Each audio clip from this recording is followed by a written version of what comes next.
everyone, Assalamu alaikum. This is Rabia Shahid and you are watching us on Health Talk. In today's episode of Health Talk आज हम बात करेंगे एक ऐसी बीमारी पर जो बहुत कॉमन है और लोगों को इसके बारे में इंफॉर्मेशन बहुत कम है. हम बात करेंगे मोरों के दर्द के हवाले से.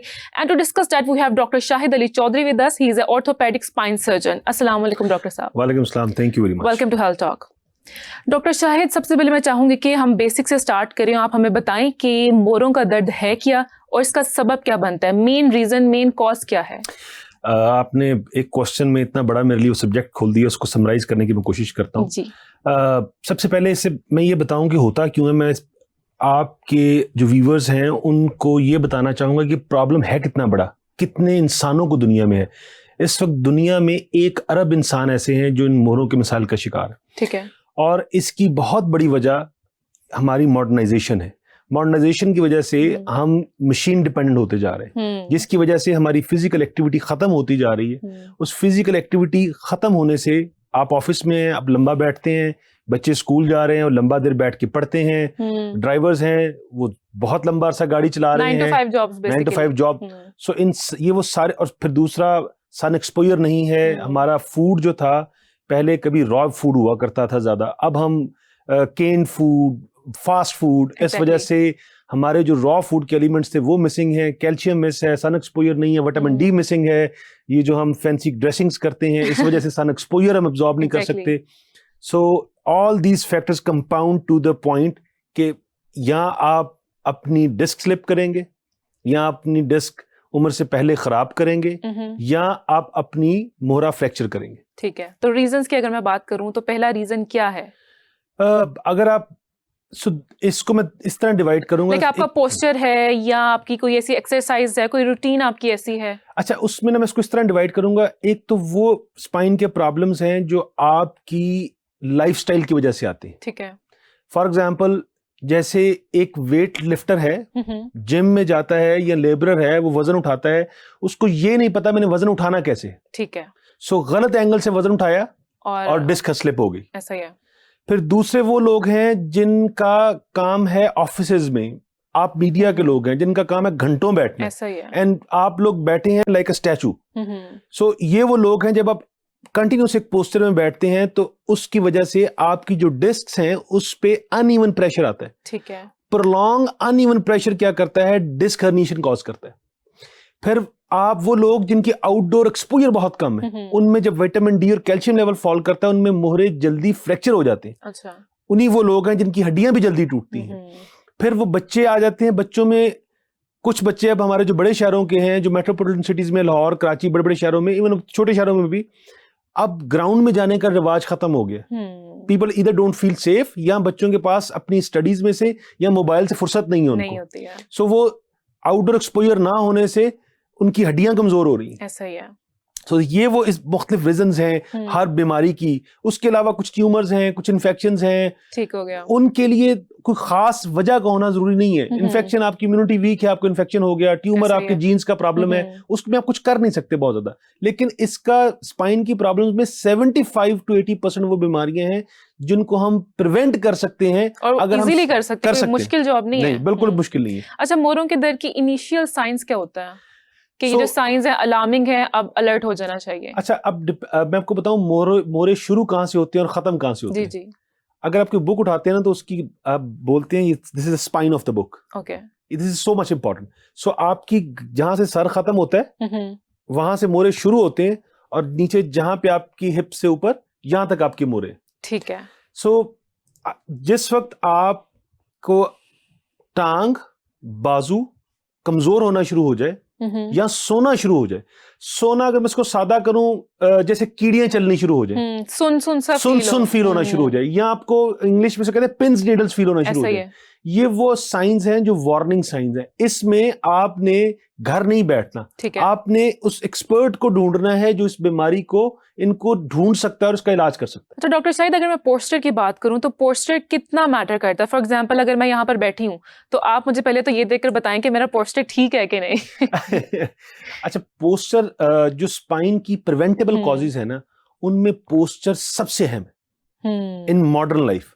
क्योंकि हम सब ऑफिस वर्कर्स हैं, हम डॉक्टर्स हैं, हम हॉस्पिटल बैठे हैं, जैसे आप बैठी हैं, आप बड़े अच्छे पोस्टर पे बैठी हैं, ठीक है, कि पोस्टर है क्या आपका, आपकी हिप्स और आपकी स्ट्रक्चर, आपका ट्रंक है उसका 90 का एंगल बनना चाहिए, लेकिन आप बैठी हैं बगैर सपोर्ट के, ऐसा ही है। सो आपकी back should be supported by the back of the chair और by the back of the sofa.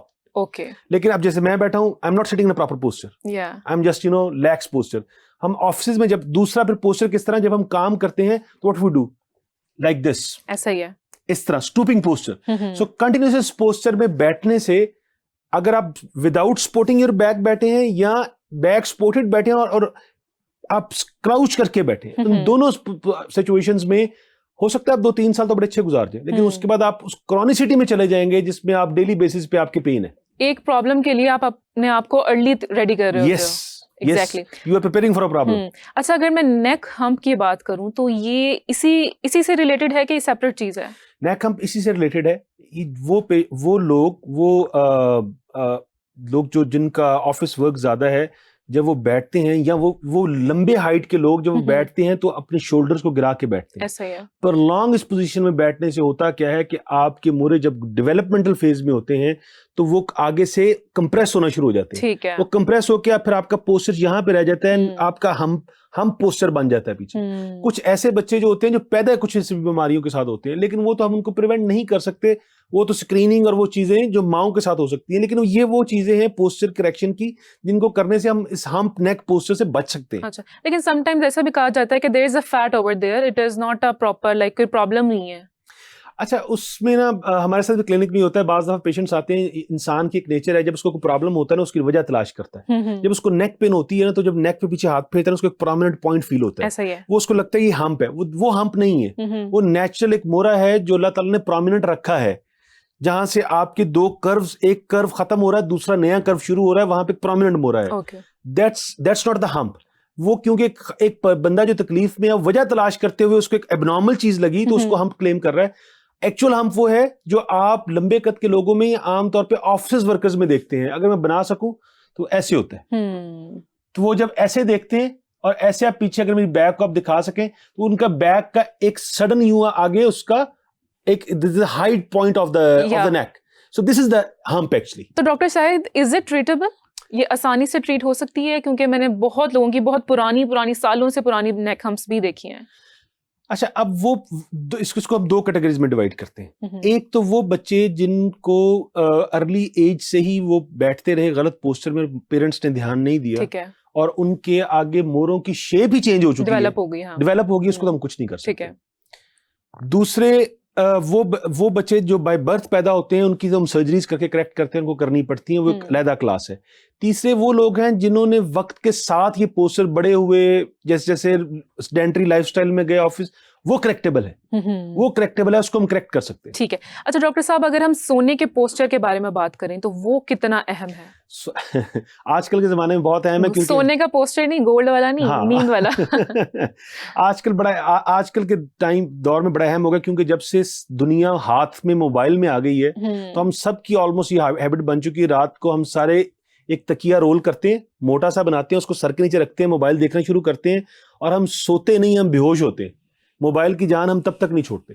सो जब आप सोएं तो आपका नेक जो है आपकी बैक के साथ अलाइन होनी चाहिए, फ्लैट होना चाहिए, मतलब अलाइन होनी चाहिए। ओके। सो बाज लोग क्या करते हैं, तकिया निकाल के सोते हैं। अगर मैं तकिया निकाल के सोऊंगा तो मैं इस तरह चला जाऊंगा, ऐसा ही है, मेरी नेक अभी भी अलाइन नहीं है। ठीक है। सो आप appropriate size of the pillow ले, जिसको आप लेट के, अगर आप साइड प्रोफाइल अपनी देखेंगे, इसको ना पिक्चर लेके दे, आपका हेड जो है आपकी बैक के साथ अलाइन होना चाहिए। अच्छा डॉक्टर साहब, हम बहुत सारे सिचुएशंस में ये भी देखते हैं कि कुछ पेशेंट्स ऐसे होते हैं जिनको ये प्रॉब्लम होता है, तो वो ऑर्थोपेडिक मैट्रेसेस यूज करते हैं, कुशन्स होते हैं, वो कितना रोल अदा करते हैं इस सब चीज में? ऑर्थोपेडिक मैट्रेस, यस, वो पेशेंट्स जिनको पोस्चरल इश्यूज हैं उनको use, they get the benefit from you know stuffy और hard से होते हैं, बैठना भी बहुत मुश्किल होता है। इसको मैं सिंपल करूं, इस क्वेश्चन को मैं टिल्ट करूं तो अदर साइड में, कि which mattress should not be used, चलें वो बताएं। स्प्रिंग वाला मैट्रेस इस्तेमाल करना चाहिए, नहीं करना चाहिए। ओके। वो लॉन्ग टर्म यूज के लिए नहीं है। ओके। सो बाकी जितने भी मैट्रेसेस हैं वो अपनी कंफर्ट के मुताबिक यूज कर सकते हैं। अच्छा, वो लड़कियां, वो खवातीन, स्पेशली, खैर मर्दों में भी ये डिफिशिएंसीज होती हैं जिनमें कैल्शियम है, मैग्नीशियम है, आयरन है, तो इस सब के लिए क्या करना चाहिए?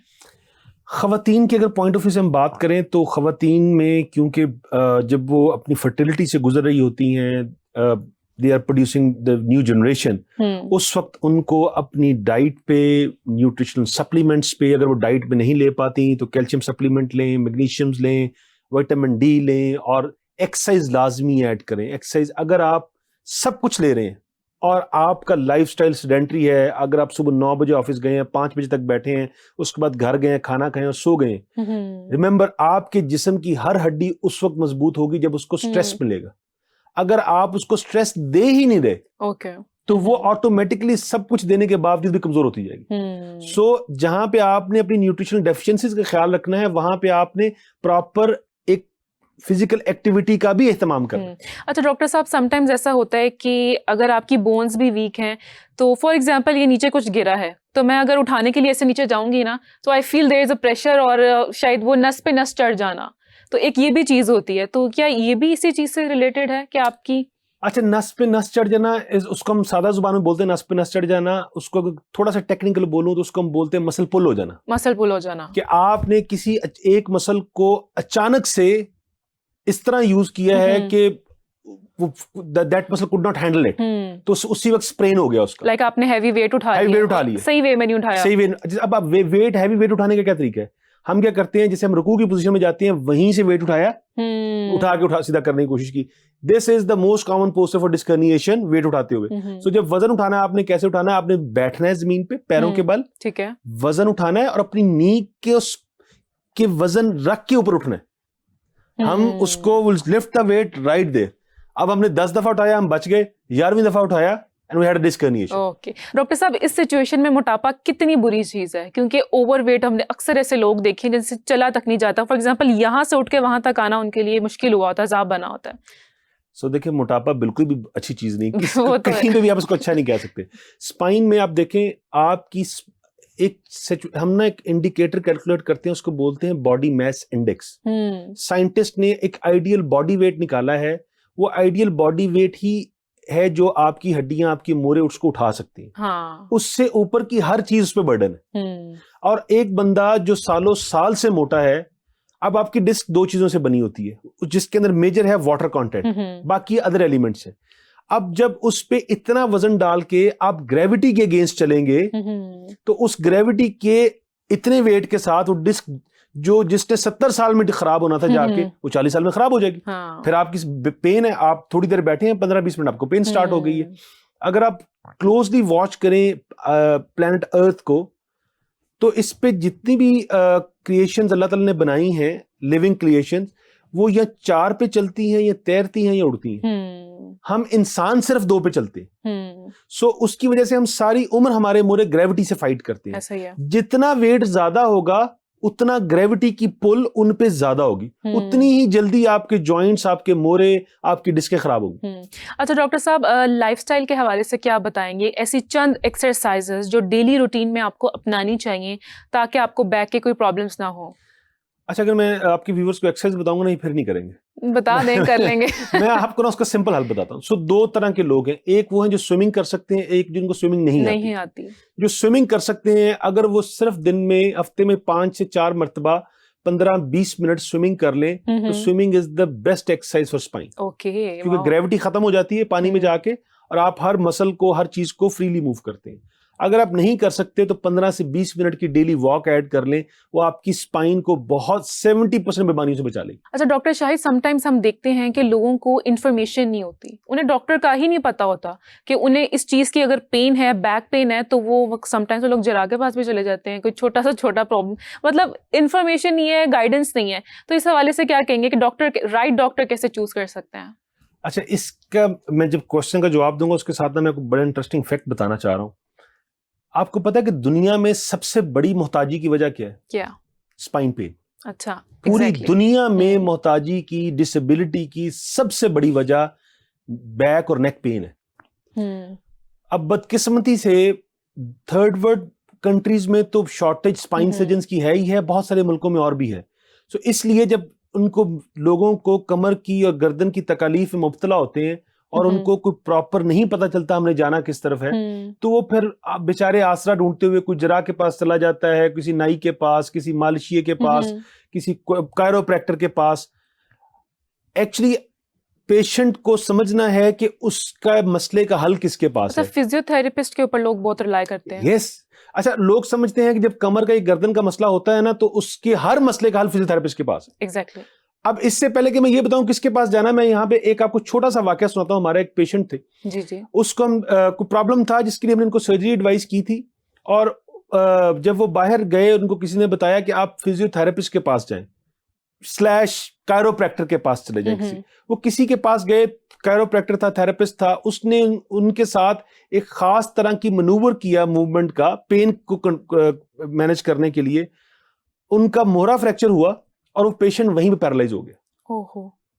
सो इसलिए ये मैंने वाकया इसलिए पहले मेंशन किया था कि अगले में जो बात करूं आपके व्यूअर्स उस पे फोकस करें। सो स्पाइन सर्जन कौन है? हर गली में बैठा डॉक्टर स्पाइन सर्जन नहीं है, ना न्यूरो सर्जन स्पाइन सर्जन है, ना ऑर्थोपेडिक सर्जन स्पाइन सर्जन है। ठीक है।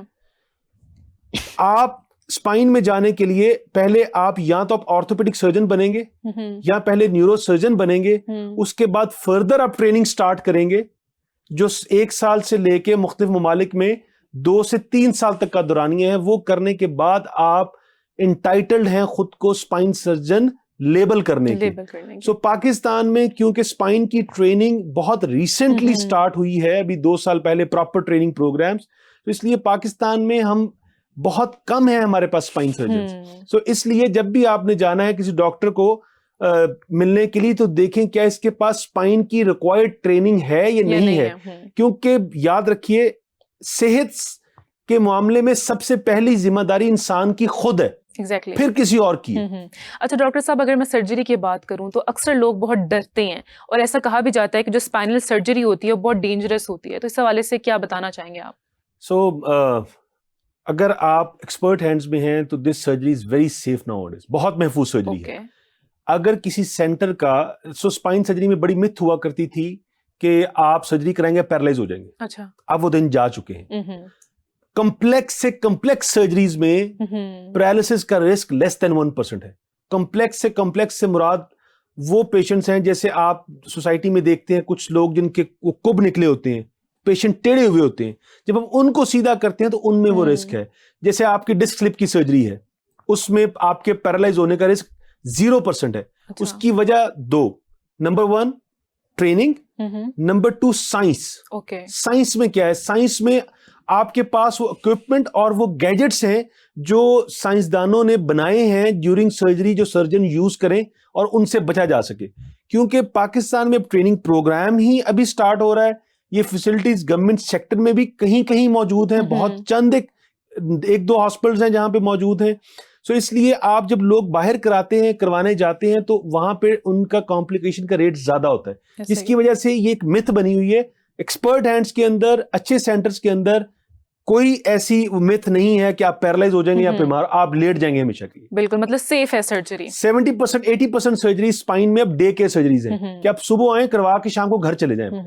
अच्छा डॉक्टर साहिद, हम यूजुअली देखते हैं जो मिडिल एज लोग थे, for example people who are in their 40s और 50s, यहाँ थोड़े एजेड होते हैं, उनमें ये प्रॉब्लम्स ज्यादा पाई जाती थी। लेकिन आजकल यंग जनरेशन में बहुत है, इवन बच्चों में हम बहुत देखते हैं कि यहाँ दर्द है, बैक में दर्द हो रहा है, तो इसकी क्या रीजन हो सकती है? इसमें ना अगेन हम जिस तरह मॉडर्न होते जा रहे हैं, वी हैव मशीन्स जो हमारी हेल्प कर रही हैं, उस तरह हमारी फिजिकल एक्टिविटी बच्चों से अगर हम स्टार्ट करें तो खत्म होती जा रही है। पहले जब हम छोटे हुआ करते थे तो एक टाइम स्लॉट फिक्स हुआ करती थी। मुझे आज भी याद है कि असर की नमाज से मगरिब की नमाज के दरमियान का जो टाइम होता था वो हमारा ग्राउंड का टाइम होता था, हम खेलते थे उस वक्त में। अगर वीकेंड पे संडे मॉर्निंग को हम लाजमी खेलने के लिए ग्राउंड्स में जाया करते थे, अब वो रूटीन खत्म हो गई। दूसरा, अगर आप देखें कि जो मोबाइल है, बच्चे हमारे हर वक्त मोबाइल पकड़ा है और इस पोस्चर में बैठे, उस जब आप फ्लेक्स पोस्चर में हर वक्त बैठे हुए हैं तो आपकी नेक पे स्ट्रेस है।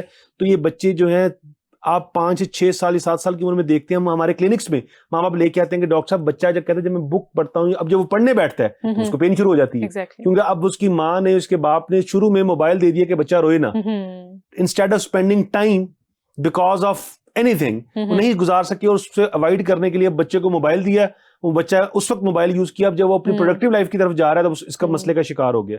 दूसरा, जब बच्चे स्कूल जाना शुरू करते हैं तो भारी भरकम बैग, ऐसा ही है।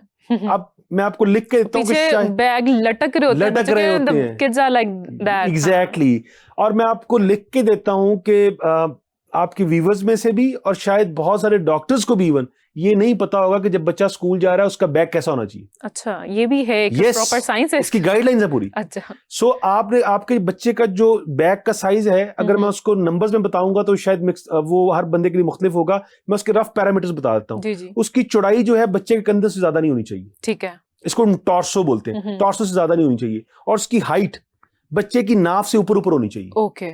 और वो बैग जो है पीछे बच्चे से बता रही थी, ऐसे ना हो कि लेजी स्टाइल में हैंग हो, वो प्रॉपर टाइट हो, और उसके एक साथ एक एब्डोमिनल स्ट्रैप होता है, वो एब्डोमिनल स्ट्रैप होना चाहिए। ओके। और वजन उसके अंदर कितना होना चाहिए?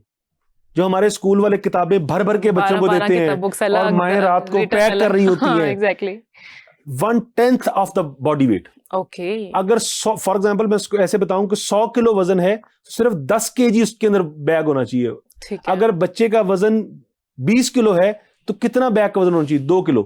और हम जो बैग बाय करते हैं उसका अपना वजन 1.5 किलो होता है, और उसके अंदर किताबों का वजन 5 किलो होता है। अब बहुत सारी चीजों पर फोकस किया जाता है, लेकिन ये थोड़े छोटे छोटे पॉइंट्स हैं जो हमारी हेल्थ को बेहतर बना सकते हैं, उसके ऊपर हम फोकस नहीं। अगर आप देखें कि 22 किलो का बच्चा होता है, 24 किलो 25 किलो का जो हमारे 4th 5th स्टैंडर्ड के बच्चे होते हैं, और उनके वेट का बैग का वेट मैंने अपनी बेटी के एक दिन देखा उठा के, तो असेस्ड के 10 केजी के 8 से 10 केजी के पास था, और वो उठाना चाहिए था जब उसका वजन 80 केजी अपना हो। ओके। वो 25-24 किलो के वजन के ऊपर वो उस 8-9 किलो का बैग उठा के लेके जा रही है, और ये सब बच्चों के साथ है। ऐसा ही है। इस पे एक्चुअली तो फोकस करना चाहिए स्कूल इंतजामिया को, बट अनफॉर्चुनेटली वो हम, क्योंकि ये फील्ड ही इग्नोर्ड फील्ड है, ऐसा ही है, सबसे बड़ी डिसेबिलिटी की कॉज है और सबसे ज्यादा इग्नोर्ड है हमारे मुल्क के। तो पेरेंट्स को नोटिस ले लेना चाहिए इसके ऊपर, ये बहुत जरूरी है। अच्छा डॉक्टर साहब, वो लोग जो डेस्क जॉब करते हैं, जिनकी 9 to 5 जॉब है, जिन्होंने 8 से 10 घंटे एक कुर्सी पर बैठकर गुजारने, उनके लिए क्या टिप्स हो सकती हैं?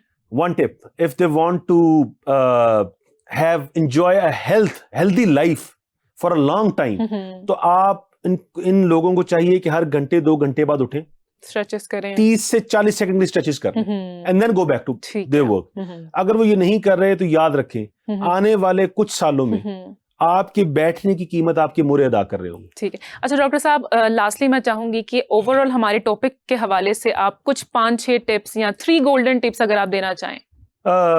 3 गोल्डन टिप्स बच्चों से, पेरेंट्स के लिए 2 चीजें, अपने बच्चों को प्लीज आउटडोर स्पोर्ट्स का एक्सपोजर दें। नंबर 2, उनके बैकपैक्स का ख्याल रखें, और मोबाइल का इस्तेमाल कट डाउन कराएं। यंगर पॉपुलेशन के लिए जब आप जिम में जाते हैं, हम उनको बोलते हैं वीकेंड वॉरियर्स, कि आज पतला होना है और आज ही वजन उठाने हैं। जब आप जिम करने जाएं तो प्रॉपर सुपरविजन में जिम करें, और अगर आप वेट उठाएं तो लंबर सपोर्ट लगा के उठाएं, और अपनी आउटडोर एक्टिविटीज को जरूर ऐड करें। और सब एज ग्रुप के लिए कि आप कोई एक्सरसाइज नहीं कर सकते ना करें, 20 मिनट की वॉक अपनी डेली की रूटीन में जरूर ऐड करें। ठीक है। अच्छा, शाटिका पेन और बैक पेन में क्या डिफरेंस है, मैं चाहूंगी जरा आप ये भी थोड़ा सा बता दें। Very good question. शाटिका जो है, शाटिका इज अ सिम्टम। जब कोई इंग्लिश स्पीकिंग कंट्री में पेशेंट डॉक्टर के पास जाएगा तो कहेगा कि मुझे शाटिका है, ये लेग पेन है, ठीक है, और हमारा पेशेंट आके बताएगा जी मुझे टांग में दर्द है। सो शाटिका इज अ सिम्टम।